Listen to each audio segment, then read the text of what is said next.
MLA Malreddy Rangareddy ఇంటికి కాంగ్రెస్ నేతలు వెళ్లారు. మంత్రివర్గంలో స్థానం దక్కకపోవడంతో మల్రెడ్డి రంగారెడ్డి తీవ్ర అసంతృప్తిలో ఉన్నారు. మల్రెడ్డి రంగారెడ్డిని కాంగ్రెస్ నేతలు బుజ్జగిస్తున్నారు. మల్రెడ్డి రంగారెడ్డి ఇంటికి టీపీసీసీ చీఫ్ మహేష్ కుమార్ గౌడ్, మంత్రి పొన్నం ప్రభాకర్ వెళ్లారు.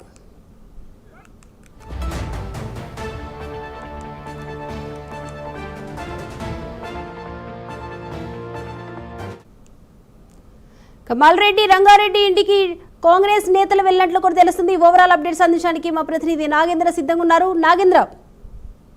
Thank you Deepika. ఈ రోజు మంత్రివర్గ విస్తరణకు సంబంధించినటువంటి అంశంలో ముఖ్యంగా ముగ్గురిని కేబినెట్ లోకి తీసుకోవడం జరిగింది. కేబినెట్ లోకి తమను తీసుకుంటారనేటువంటి ఆశించినటువంటి నేతలంతా కూడా తీవ్ర అసంతృప్తిని వ్యక్తం చేస్తున్నటువంటి పరిస్థితి ఉంది. ప్రస్తుతం దానిలో భాగంగానే ఈ రోజు మంత్రివర్గంలోకి ముగ్గురిని తీసుకోవడం జరిగింది. అడ్లూరు లక్ష్మణ్ గానీ, అదేవిధంగా గడ్డం వివేక్ తో పాటు వాకిటి శ్రీహరి, ఈ ముగ్గురిని కేబినెట్ లోకి తీసుకున్న తర్వాత మిగిలినటువంటి నేతలంతా కూడా తీవ్ర అసంతృప్తి వ్యక్తం చేస్తున్నారు. దానిలో భాగంగానే ఎవరైతే కేబినెట్ పదవి ఆశించి భంగపడ్డారో ఆ నేతలు అసంతృప్తి వ్యక్తం చేయడంతో రాష్ట్ర నేతలంతా కూడా వారిని బొద్దిగించేటటువంటి ప్రయత్నం చేస్తున్నారు. దానిలో భాగంగానే ఇప్పటికే సుదర్శన్ రెడ్డితో పాటు ప్రేమ్ సాగర్ రావు వాళ్ళ నివాసాలకు వెళ్లి మరి కాంగ్రెస్ పిసిసి అధ్యక్షులు మహేష్ కుమార్ గౌడ్ తో పాటు, అదేవిధంగా మీనాక్షి నటరాజన్ తో పాటు పొన్నం ప్రభాకర్ తో పాటు ఇతర నేతలంతా కూడా బొద్దిగించేటటువంటి ప్రయత్నం చేస్తున్నారు. దానిలో భాగంగానే కొద్దిసేపటి క్రితమే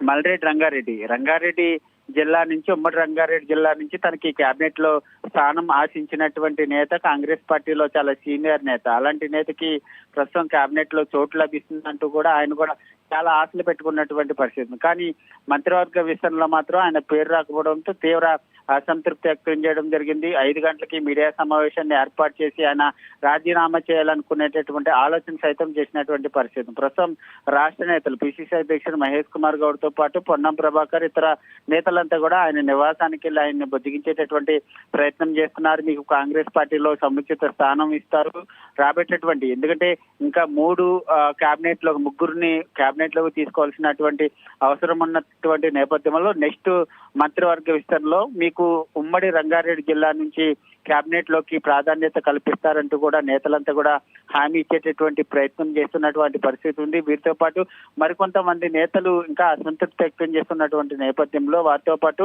మిగిలినటువంటి నేతలను కూడా రాష్ట్ర నేతలు వారి నివాసాలకు వెళ్ళి బొజ్జగించేటటువంటి ప్రయత్నం అయితే చేస్తున్నటువంటి పరిస్థితి. మరి ఈ బొజ్జగింపులతో మల్రెడ్డి రంగారెడ్డి ఆ బొజ్జగింపులో భాగంగా ఆయన శాంతిస్తారా లేదా అన్నది మాత్రం చూడాల్సినటువంటి అంశంగా కనబడుతుంది Deepika. Right, thank you Nagendra.